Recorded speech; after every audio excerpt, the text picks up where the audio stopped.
Over 20 years ago, he built the home of his dreams with his own two bare hands, overlooking the majestic Pacific Ocean. It's something he envisioned his entire life, created all in his mind, only to abandon it and walk away. Who would do such a thing? This is a life that people only dream of. And it wasn't about a house. It was about risking it all for something he truly felt deep inside. And what happened next is something that will absolutely shock you. Welcome to the first episode of Faces of Cabo, where we uncover the real stories of people who dared to build, live, and thrive in Mexico. Those who took a leap of faith to follow their dreams. If this is your first time to the channel, welcome. My name is James and I'm your host here at Fearless in Cabo. And I have to say, I'm super excited about this new series, Faces of Cabo. This is one of the main reasons I wanted to start this channel to begin with. I wanted to create a community and a space where we can teach, learn, and grow from each other's experiences, the good, the bad, and the ugly. Today we're going to meet Donald. 20 years ago, he built his home right here in Paradise with his own two bare hands. Every detail, every corner was crafted from his vision of the perfect life. Yet now he faces one of the biggest decisions of his life, walking away from everything he's built. Along the way, Donald's journey teaches us about courage, transformation, and the rebirth that comes from taking bold steps. Whether you're building a life here in beautiful Cabo San Lucas or somewhere else on the Baja, making a daring transition anywhere else in the world, your story truly matters. By sharing it, you inspire others to take a leap of faith. If you're ready to share your journey, reach out to me via text, YouTube, or email at fearlessincabo@gmail.com. If you have a story that could inspire and help others, I would love the opportunity to help you tell it. Now let's dive into Donald's story. A life of vision, hard work, dedication, and courage to walk away when it's time for something new.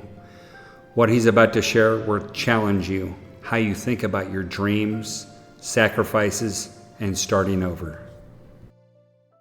I've been waiting for the perfect moment to launch this new series, Faces of Cabo. I've been searching for the right person to set the tone, someone authentic, inspiring, and real. When I first met Donald, I knew instantly he was the one. Life has a strange way of aligning people at the right moment in time. Some call it coincidence, I call it synchronicity. Those meaningful connections that line up so perfectly, it feels like the universe is sending you a message. From the very start, the synchronicities were everywhere. We were both from New York, we were both general contractors, and we both had a drive to teach, create, and help others along their journey. Here's the incredible part. The exact same family that built Donald's home more than 20 years ago is building my new home in beautiful Cabo San Lucas. Donald first discovered my channel when he saw Carlos, the man who built his home decades ago, working on mine. That moment connected everything for him. Over the past few months, Donald and I stayed in touch, and I realized he was the perfect person to launch this new series. He's a rare craftsman, and he built his dream home in Mexico with all the framing, the electrical and plumbing, every detail. Now he's ready for his next chapter in life. Donald is selling his home right here in the Baja in the East Cape in a town called Los Bruiles. He's moving towards his fresh new start in Thailand, chasing his new adventure just like he did here. Later on in the video, I'm going to show you his beautiful home and the unique opportunity available exclusively to Fearless in Cabo subscribers. This is more than a once-in-a-lifetime opportunity to own an incredible property at a substantial discount. It's a win-win for both of you and a meaningful next chapter for Donald. If you ever dreamed of starting a new life in the Baja, this might be your moment. This might be the once-in-a-lifetime opportunity you've been waiting for. Yeah. From Baja to Bangkok. Yeah, that's a big move, isn't it? Whoever Wow. thought that? local, crazy. That's going to be something new. So tell me a little bit about yourself. You're from Long Island? I'm from Long Island. Okay. Okay, town that's right on the water down there. And I was, grew up in Long Island, of course, and then went into construction when I was young. And as the years went by, I became a general contractor and What first got you into construction? My uncles. Okay. They were contractors. Okay. So I used to work for them when I was young, and they told me, listen, if you like it, good. And they're the one who's mainly taught me framing, because I was a framer first. Okay. Frame all the wooden houses. Okay. What did you love so much about construction? I guess about feeling important after you were done, that people looked up to you and said, wow, look what this guy did. Yeah, the sense of accomplishment. Yeah, that's the number one thing. I felt really good from that, Yeah. So I assume you're probably a good leader and a good teacher. I think so. I taught a lot of people that went on their own and contractors now. Like you said before, I like to teach. I like to tell people how to do things and try to help them however I can, If you were to, give some advice to someone in their 20s or something like that, was interested in getting into construction, what was the best piece of advice you could tell them right now? Well, I'll tell you what my uncles told me. First, take maybe a year or 2 years of drafting, so you can understand the plans and what you have in front of you if you're going to build a new house. Because if you can't read the plans, then you don't know what you're going to do.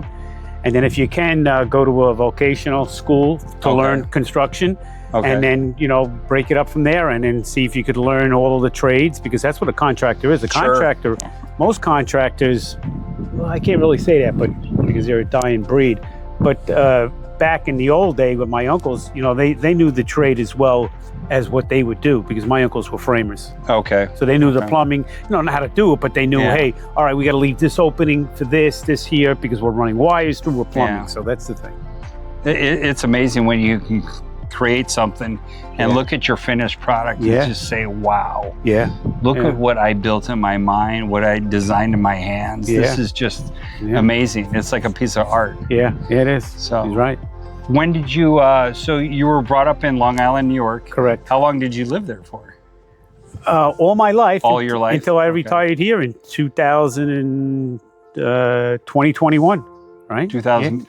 Well, you moved out here in, 94 you said, right? Well, the first time I came out here, like I told you, was 1992. Your brother dragged you out here. Right, to build a house for my brother in Santa Carmela. In Santa Carmela. So I spent a year and a half building that house until it was just about completed, and then Octaviano took over from then. Okay, Carlos's father. Carlos's father. Okay, so 94, how many people were living in Cabo San Lucas at the time? If I took a guess, I'd say 55,000. 55,000. Was there even a grocery store in town? That's funny, though. The nearest grocery store from where my brother's house was Santa Carmela, it's still there today. It was the only one where you had to go all the way into town. It's called Cielo, like the sky.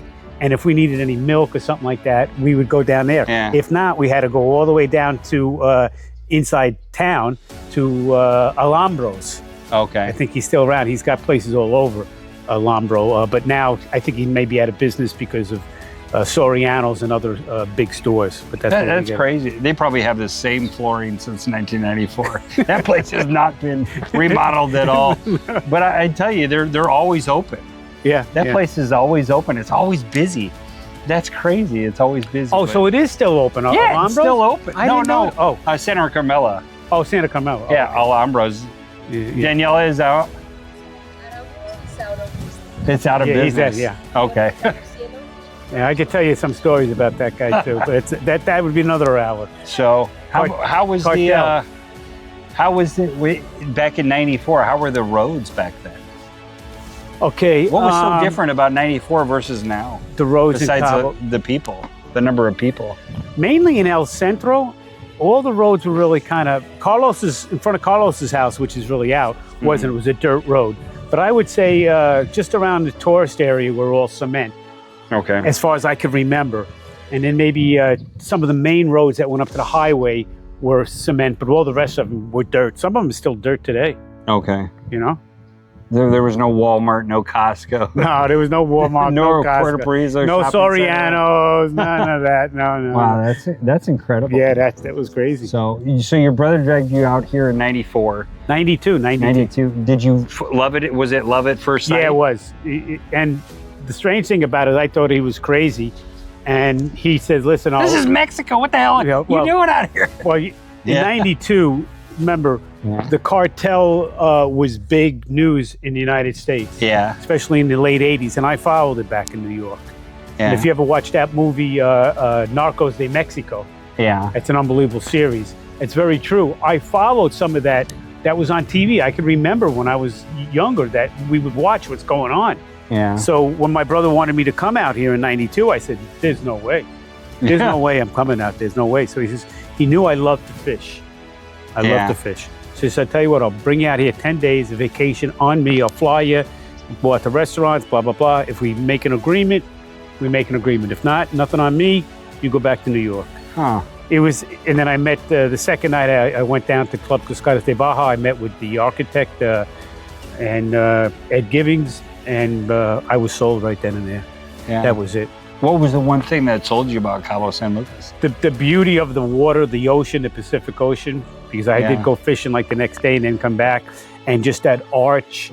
And those years, like now you got all the tourists and all the boats going in and stuff like that. There was none of that. None of that. There was none of that. And I was like, this is like just starting, you know? Yeah. There was nothing there.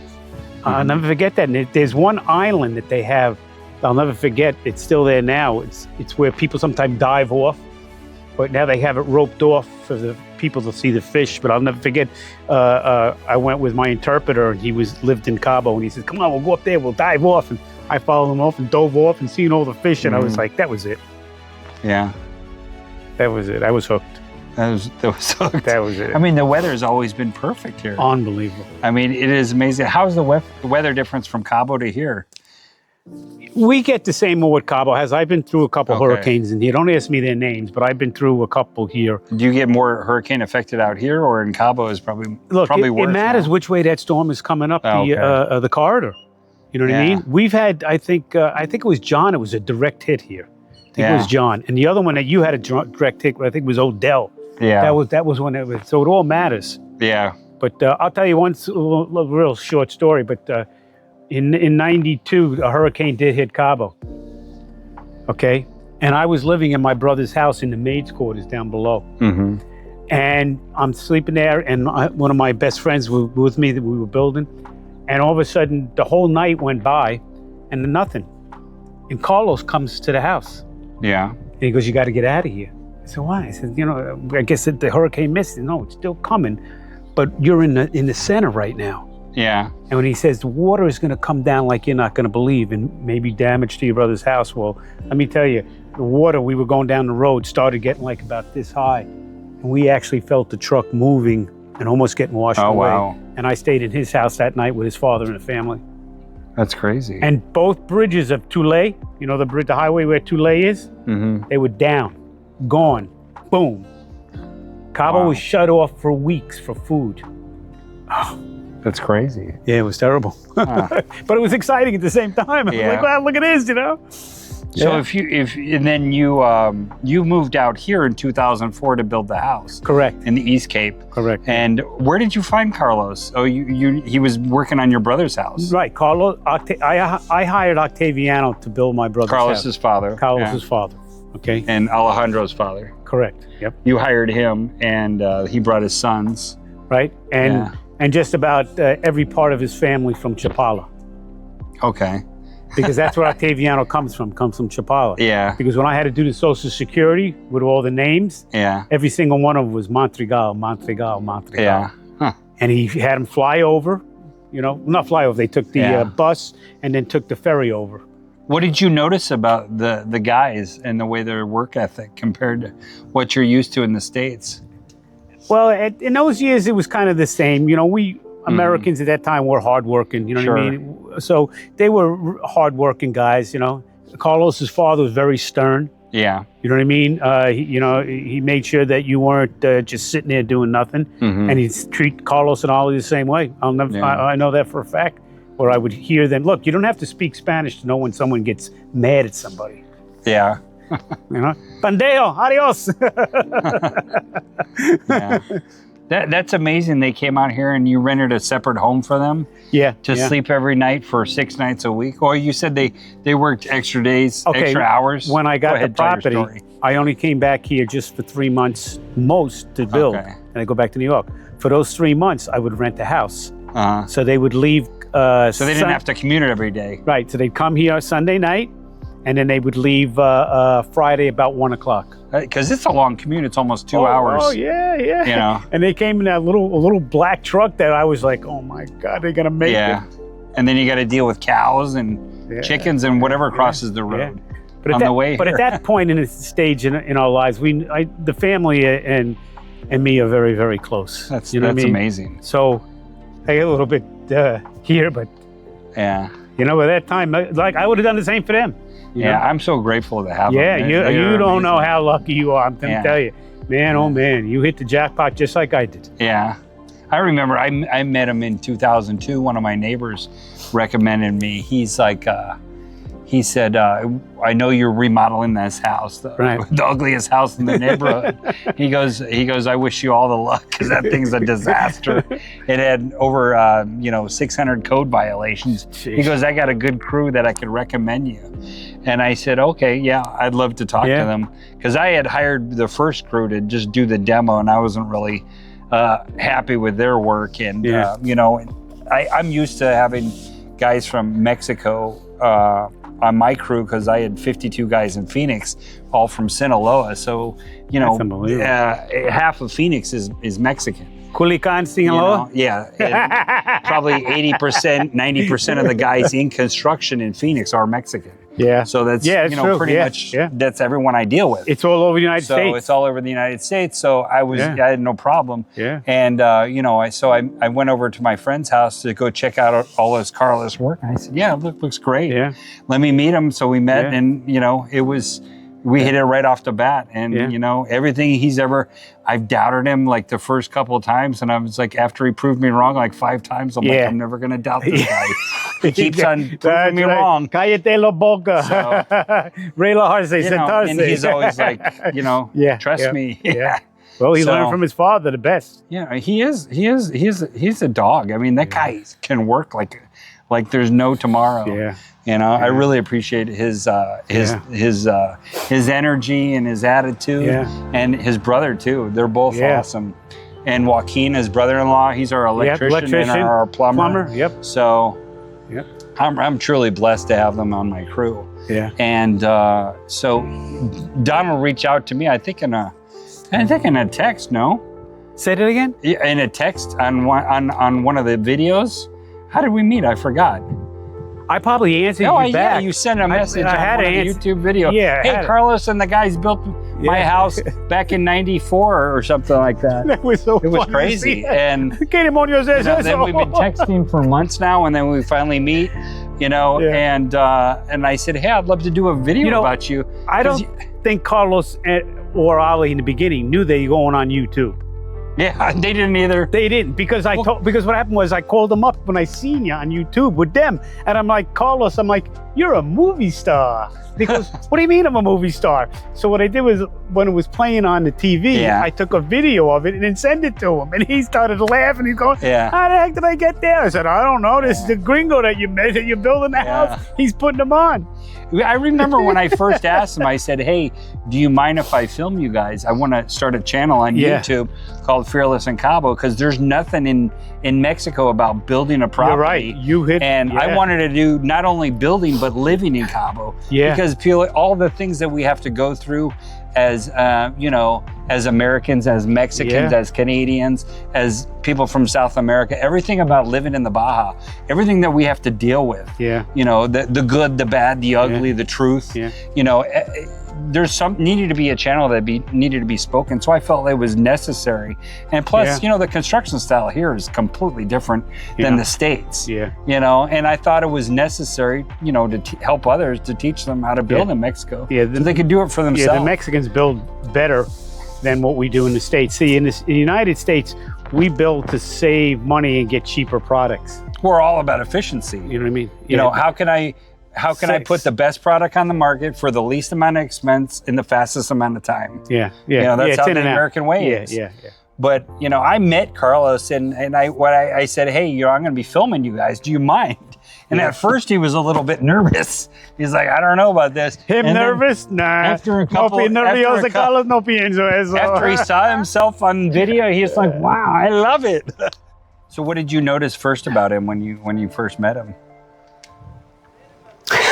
That's a good one, because you know, he didn't speak any English and I didn't speak any Spanish. And I knew that Carlos, his father, was Octaviano, but he would always like be looking at me kind of like, yeah, gringo, you know what I mean? Like I thought he was like being bad on me until we got to know each other. Yeah. But I'll tell you one thing, and we're getting off the beaten track, but we all love boxing. Okay. Yeah, the guys love boxing. Boxing. And in those days, we had to go to San Jose. There was boxing matches every Saturday night, and then sometimes in town. So we really got good into that. And then during the nighttime at my brother's house, they used to come over and we used to watch fights. Okay. Old ones, or go to Caliente's and go to see the live fights with all the big fights back in the early 90s. So how is it? Let's ask. How is it living out here? You have CFE out here then? Yes, AFA. Do most people have CFE out here? Yeah, everyone has electric. Okay. You know, it's all underground. You can't see it, but everything's underground. Because I thought most people had solar out in here. That's not true? No, they have it as a backup, let's say, because the power does go off here. Okay. And it could be for hours. Like I have a small generator just for my refrigerator if I need it. Okay. Does anyone have wells out here, or is water an issue out here? Like it is in Cabo? Water is. I have mine trucked in because it's cheaper than it is to pay the developer who still has the water rights here. He charges an arm and a leg. So I don't get my water off of him. How much is a water truck? My water truck, I can't tell you that. It's top secret. Okay. Because that's what my buddy told me. He says, don't tell anybody what I'm giving you the water for. So I gotta abide by what he says. Mine's 16,000 liters for 2,000 pesos. No sé. Buena suerte. Cambio tu llama para Jose Luis. So how is your electricity bill? You showed me. I told you. It shocked me. It's like 350 pesos. It's not over 500 for the whole year, including His the air electricity for the entire year was $500. That's insane. Mine's 5,000 in Cabo. You know, we have a saying, and Carlos and Ollie know it. I taught it to them. They didn't know what it was. It's like, you're getting ripped off. Yeah. Or else they're ripping you off. Yeah. Carlos and Ollie knows that. They say that. What does that mean in Spanish? And I would tell them. So sometimes they say that. So next time you say it, tell them, Don said, you ripping me off.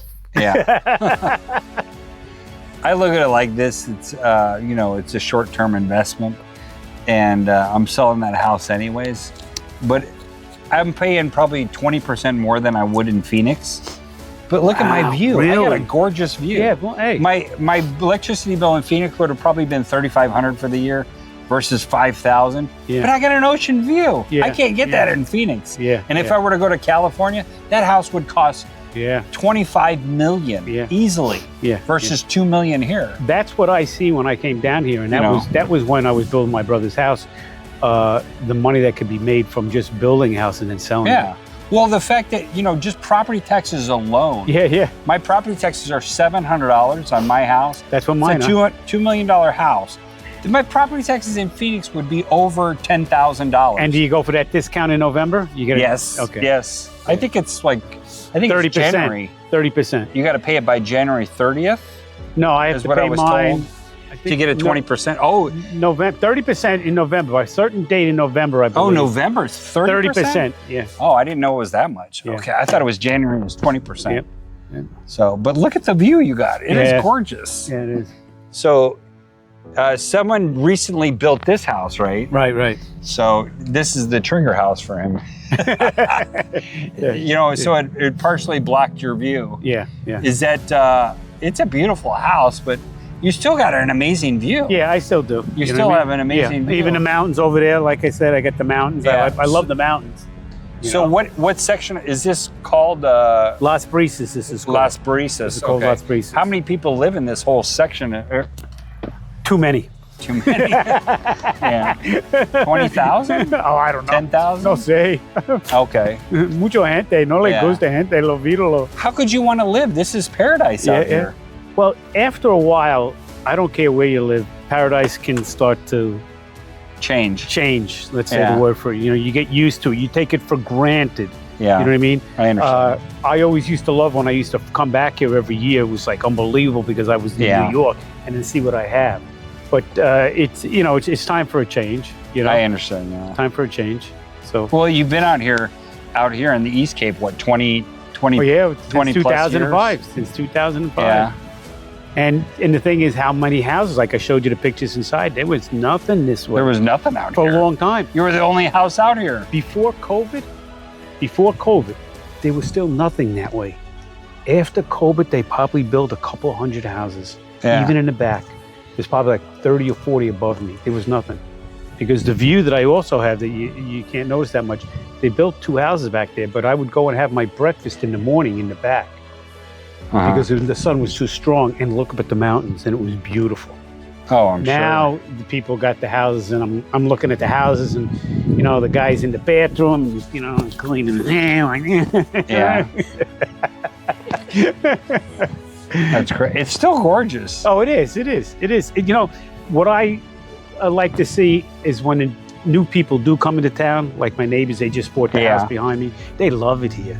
Yeah. You know what I mean? That they're feeling like what I used to feel. But sure, I'm more of a person where I don't. I like to have it where there's not a lot of. Not that I'm not negotiable. Friendly with people. I always want to be friendly, but you know, I'd like it the old way. You know what I mean? With, I understand. Because here's another thing: the stars at nighttime.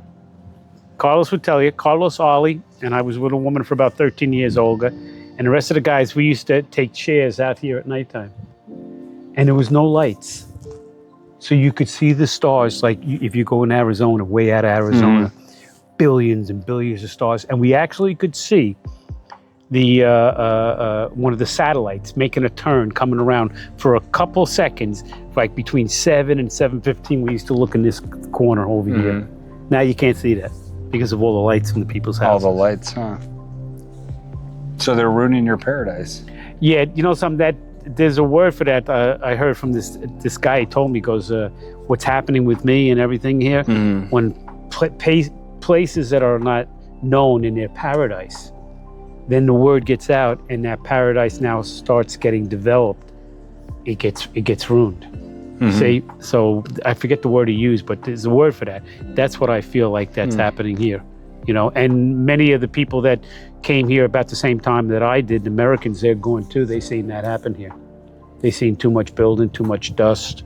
You know, look, paradise isn't as perfect as you think here. We got dust. We don't have the food that I can get like you can back in Cabo, San Lucas. There's many other factors. There's less infrastructure out here. Yeah, there's many. The roads, you can see the roads. You got to watch it going up and down here. There's no really big stores out here, are there? None. Where do you go shopping out here? There's a small place in town. It's called Chapitos, and that's about it. Is it like the size of an OXXO or something like that? Maybe 10 times the size of an OXXO. Oh, 10 times the size of an OXXO. You know, it's got a meat department, this and that, but it's not your Sorianos or Frescos, right? Yeah. I bet you that's where you go, right? No. She goes to Costco. Yeah, I go to Costco's too for the spare ribs. I love the spare ribs and the chicken, and you know, some big items that I don't have to go back and forth. You don't have a Home Depot here. Where do you go? Where do you get your supplies? Well, there's a couple places in town for the construction. One is Molina's, Tamayo's, and another cement place just opened up. So there's about 3 or 4 of them here if you want to get your... Is there a tile store here? No, I guess not. You funny boy. Tile store? Yeah. No. That's a new business. There's so many business opportunities out here. Don't tile store. So what do you love this? It's Los Barriles. Right. Los Barriles? Los Barriles. Los Barriles. What do you love so much about this town? In the beginning, before it started getting... I much loved bigger, it. I just loved it because it was a small place, and if you didn't know the person's name, you knew him by face. Yeah. That's how small it was. There wasn't more than 500 people here. I doubt if there was 600 maybe. So you knew. So the thing that I loved about it is I got to know all my friends still to this day. They're mainly all Mexicans. You know what I mean? Every single one of them, stuff like that. All the Americans, most of them are gone that lived here for a certain amount of years because they seen it kind of paradise got spoiled and they left. Yeah. But I love the fishing. I love the beaches here.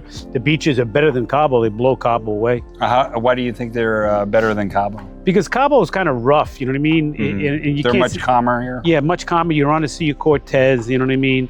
I heard like this diving here is out of this world. Cabo Pumo was probably your best bet if everybody to go. But Cabo Pumo, I hate to be negative, has definitely changed. I dove there in '92. Okay. First time, and I went on a sunken boat with my brother, a shrimp boat, and the shrimp boat was all stainless steel, the chimney, and you could see the boat up above, which was 60 feet. Wow. Well, now today they have these tides that are coming in, and they don't know why. I talked to many fishermen over the last years that are darkening the waters. Okay. They don't know if it's algae, not algae. Algae, right? Yeah, algae, seaweed. They don't know what it is. But I love the fishing is going down here a lot too. I hate to say it. Yeah. It's and that's anywhere, even except for Cabo. Cabo, it's and you're a big fisherman, right? Big fisherman. Yeah. I had my boat. I sold my boat. Out here? You'll catch them all in just about most of the time here. Okay. Maybe 120, 130 pounds. Dorado has been kind of very scarce, not that much. Tuna used to be like 10, 15 minutes away. Now it's 30, 40 miles out. Okay. And instead of being in 20-pound range, now they're at football this size, and people are taking them. So that pisses me off because, that's I look at it as an environmentalist. Hey, let my kids catch these fish, before it gets fished out. So fishermen are catching them all the time? No, it's not them. It's the commercial guys. The guys on the they call them sonars, more or less. That's the word. These are big boats that have helicopters on them. And they have these giant nets, and the helicopter will spot the school, and they'll encircle the whole school, even sometimes with dolphin and tide, and they'll wipe out the whole thing like that. Oh, wow. Okay. Do they? How often are they out there? This year they were in Cabo a lot because guys were posting on TikTok. And they were off, I forget what grounds, these two grounds where the tuna goes. And they were saying that they just heard that there was schools, big tuna there, and just came in as they were trolling. The guy took the video and said, yep, they're back. As soon as they hear on the radio or whatever, or their helicopter, they wipe them out. Yeah. And it's totally legal? Oh, yeah. Okay. Yeah. Everything's legal. Everything's legal in Mexico. Yeah, it's Mexico. It's the Wild West, right? You got it. Yeah. So what's the one thing that you love about the East Cape so much?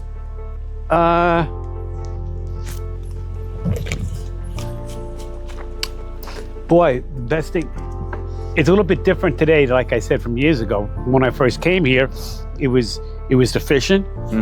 It was the people, without a doubt. Okay. All the new friends that I made, all the Mexicans, living in this house. Okay. And then really having hardly no neighbors and the beautiful skies at nighttime. Just like anything, progress will eliminate everything. Yeah. And that's what happened. Too much progress. I can't see the stars at night like I used to. I can't catch the fish as I used to. A lot of Americans are coming in here and think it's the Old West and they can do what they want, where they just fly down the road and make dust. Like I just cleaned my car today. This is the bad season to do it. I haven't cleaned my car sometimes in 4 months and it looks like brand new. Oh, wow. Yeah. So different seasons when the Americans come back here. Cabo, my car is dirty in 24 hours. Yeah. And the potholes there. Oh, God, I thought I had them bad here. Holy mackerel. No, we got I think some of the worst potholes. So everything that I really loved here, they're talking about is disappeared for me. You know what I mean? The fishing. And, I bought a boat down here with high expectations. Okay? Trailered it all the way from New York. And me and Carlos were that's a long trip. That's right. Me and Carlos and another like guy. 5,000 miles. Yeah. No, about 3,000, about 37. Yeah. But we were in the first tournament here when I brought it down, and nothing. And there was like 52 boats in the tournament. Only 4 fish were brought back that qualified. Okay. And I was like, oh, God, this is unbelievable. And I said, that will never happen again. And I started taking notes when we started going out that we were coming back less and less times with nothing. With nothing, yeah. So spending all that money on gas, preparing the boat the day before, trailering it all the way to Ribera, which is 40 minutes away, bringing it all the way back, cleaning it. And I was like, and this is for the last 4 years. It'll be 4 years. Wow, it's almost a 27. What's today's date? It could be, that's when I came here. I think it's the 28th. Okay, so yesterday would be 4 years that I retired here. Okay. Well, happy anniversary. Okay, próximo pregunta. Yeah. That means next question. So you're selling your beautiful home. Yeah. How many square feet is it? This is 1,800 square feet. 1,800 square feet. How many bedrooms and how many bathrooms? 3 bedrooms, 2 baths, and it doesn't include, the 1,800 doesn't include the carport over there. So 1,800 livable square feet. Correct. Air conditioned square feet. Correct. 3 bedroom, 2 bath? Correct. 3 bedroom, 2 bath.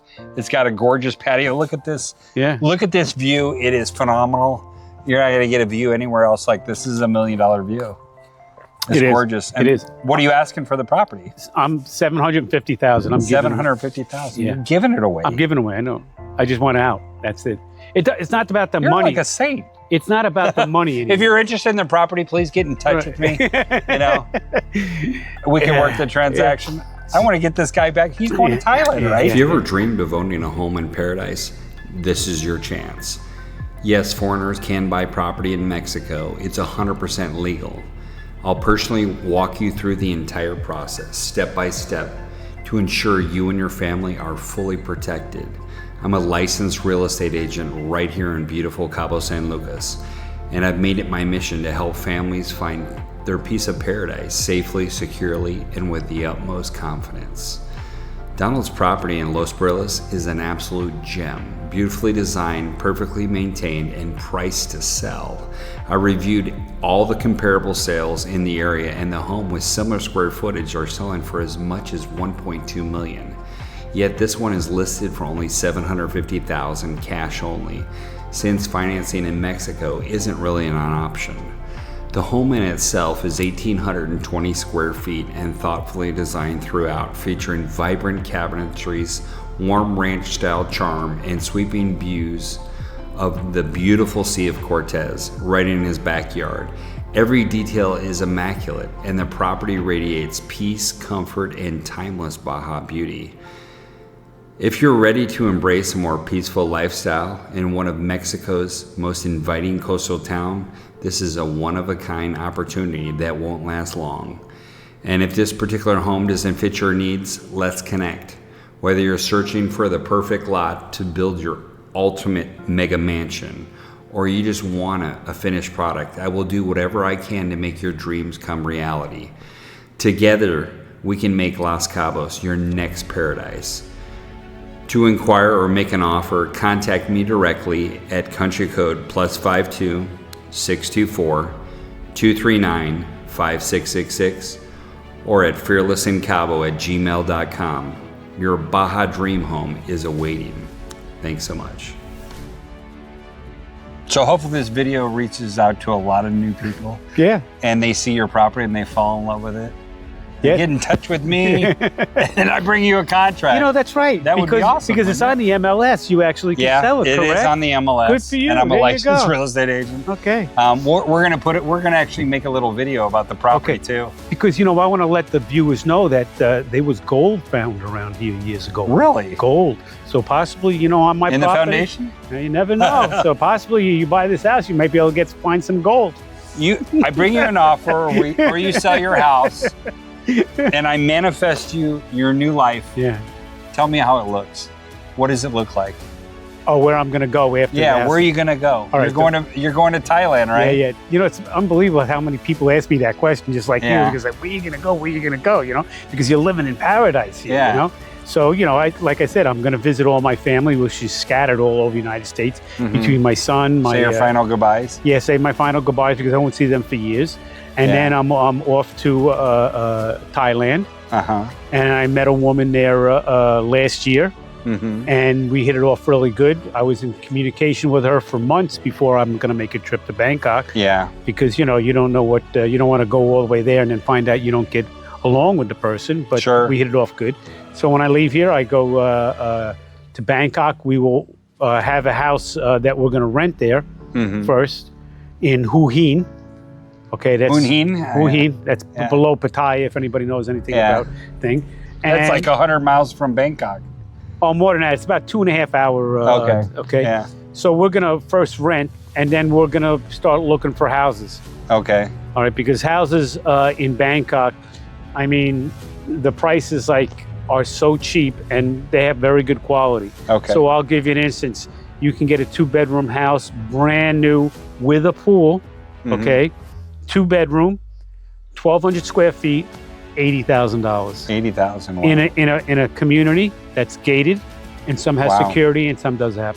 That's amazing. So if you had $200,000, do they have these bitches there? No, I'm gonna tell you something right now. That's one thing that I learned.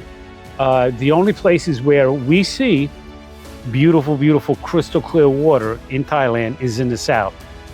Okay, when you get up into the Gulf area there, which they have a huge Gulf, the Gulf of Thailand, the water and the tide does not move the water in and out. I think we got pretty good weather. I mean, 9 months a year, it's practically perfect. So. Yeah, like right now, I'd say for you got here the greatest weather here is October, November, December, January, February, March, April, right into May. Right. Yeah. 8 months. I even like June. Yeah, 8 months could be it. It's gorgeous. Yeah. I that's hard to pass up. Yeah. But you got to go to La Paz. You got to take them to La Paz and go to Balandra and Tecolote. Oh, yeah. Those two beaches. You want to see beautiful beaches? Yeah. Remember, Balandra was known as the #1 beach in the world for years on and off. We tried to go there one day, to go to Balandra, and all the roads were blocked because of some bicycle tour. But we were excited. We definitely got to go there. But the thing now, you got to pay to get in for half a day, and then you got to leave. I think you get in at 8, you got to be out by 12. And the second group goes in. So that's the negative about it. And the other thing is, when I used to go there years and years ago, there was nobody there. Yeah. I mean, there was nobody there. There was nobody there. Maybe a couple people, this and that. Yeah. Nobody knew about it. Then all of a sudden it got known as one of the most beautiful beaches in the world on one of these magazines. And that was the end of it. So you've done a lot of extensive traveling throughout your life?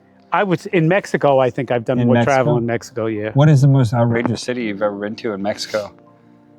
Outrageous? Or something that's just like... I tell you, there's so many different outrageous places you can go to. What city besides Cabo and the East Cape did you like so much? I'll just name some of that I went to. San Miguel de Allende.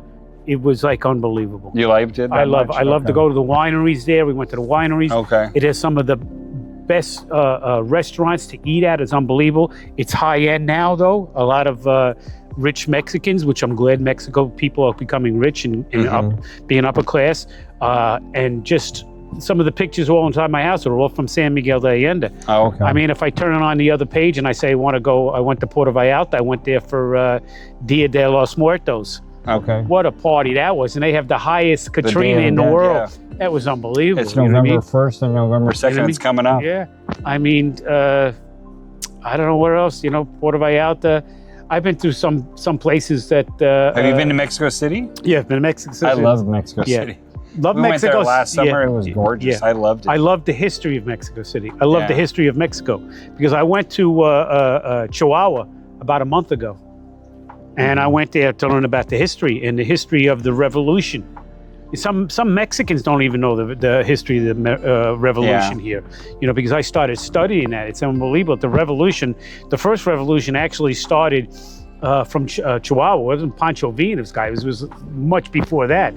I forget his name, the guy that they actually educated. There's so many different ones, but I like to go see the history, Yeah. But I like Zihuatanejo, Ixtapa.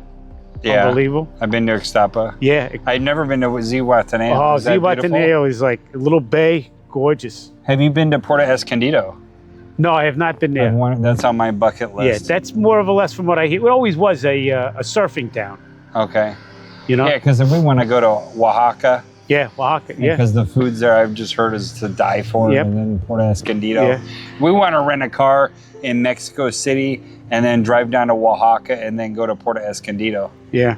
So. Yeah. But go to San Miguel de Allende. Don't miss that. That's. Yeah. Have you ever been to San Miguel de Allende? No. No? San Miguel, and then it's special, especially the food. Like that's one thing that I like about Cabo still to this day.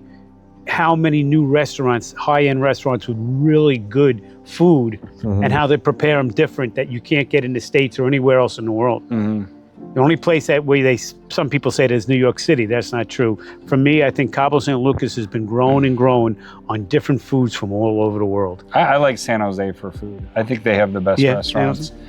Because I think a lot of the restaurants, I agree and disagree with what you're saying, because a lot of the restaurants, they get by with the name Cabo San Lucas. Yeah. You know, and you go in there, it's either hit or miss. It's either horrible or divine. When I go into San Jose, it's usually every restaurant we go to is great. Really? You know, and I think it's because the locals support San Jose, and Cabo is more of a tourist town. So when you're in Cabo, and if you're going to go out to a dinner with your girlfriend and stuff like that, do you sometimes go to either Edis or the Esquina or Playa Sur or any of the ones that are like, you know, on the tourist area on the beach, or no? Sometimes. I mean, we mainly go to San Jose, honestly. Really? Yeah, we go to San Jose just because we've had so many disappointing dining experience in Cabo. And really? Yeah. I can't believe that. That's unbelievable. So, and maybe we're just picking the wrong places, you know, because I read the reviews and stuff. One of our favorite place, what is that, Chubby Noodle? Oh, yeah. That's my favorite place. Is that in Cabo or it's in Cabo? Chubby Noodle? You know, it's Cabo's version of P.F. Chang's. And it's awesome. I love it. How about, I've never been to it, how about the castle that's in Petrogal? I've never been there, no. Okay, you got to find, I wanted to go to this place. A guy actually from over in England or Scotland built a house in Petrogal, that like a castle. And then later on, I guess he sold it or whatever, and they turned it into a restaurant. Oh, wow. Now, I don't know how good the food there is, but the views. The views, yeah. You know what I mean? Unbelievable. But like I said, that one restaurant in San Jose that we were talking about earlier, I forget the name of it, Toro Huedo? Toro Huedo, yes. Yeah. That's like, it's not an expensive restaurant, and they got great food there. Yeah. They got great, there's not one thing on the plate that, you know, that I've never been there, I'll have to try it. Oh gosh, you gotta go to, it's jam-packed, muy ocupado. Yeah. My favorite place is Flora Farms in San Jose. I've never been there. Oh my God, you have to go there. It's an experience like no other. I wanted to go there. I mean, the food is off the chain, and the ambiance is a 20 plus. I wanted on a 1 to 10 scale. The ambiance, I'm all about dining experience, customer service, and ambiance. Yeah. And it's a perfect 10 for all those. Yeah, the ambiance is out of this world. But I heard about that place. It's been a fabulous It's like a farm, isn't it? It's like a farm. Isn't it like a farm inside? It's a farm. It's an organic farm. Right, right. So you get really good salads in there and stuff like that. Everything is great, and they got animals there. They got a koi pond. They got I think don't they have like I think they have a petting zoo there, don't they? Yeah, and you can it's pet friendly, and they have weddings there. They have several shops and venues. It's just gorgeous. I changed a lot in San Jose too. I did a video about it. How come you didn't watch it? On San Jose? On Flora Farms. No, I didn't even see it. No. Check it out. It's on the playlist in our Cabo Lifestyle. I didn't see it. But we got to get going because it's getting dark out. Okay, guys. I don't want to hit a cow on the way home. Definitely don't want to. Thank you so much for your time. I really appreciate it. No problem. Thank you so much for your time and attention today. I really appreciate it. I can't thank you enough for all the positive comments and all the positive stories that every one of you shared with me about your experiences right here in the Baja. I think it's truly amazing that we're growing in as a community, and we need to be there for each other. I'm absolutely elated that we hit 3,000 subscribers in such a short time period, less than 4 months. Fearless in Cabo, it isn't just about my journey. It's a part of who I am. Your support helps us keep creating what truly matters. If this inspires you, support us on Ko-Fi. Would mean the world to me. God bless you all. We wish you nothing but the best in life. Take care, my friends.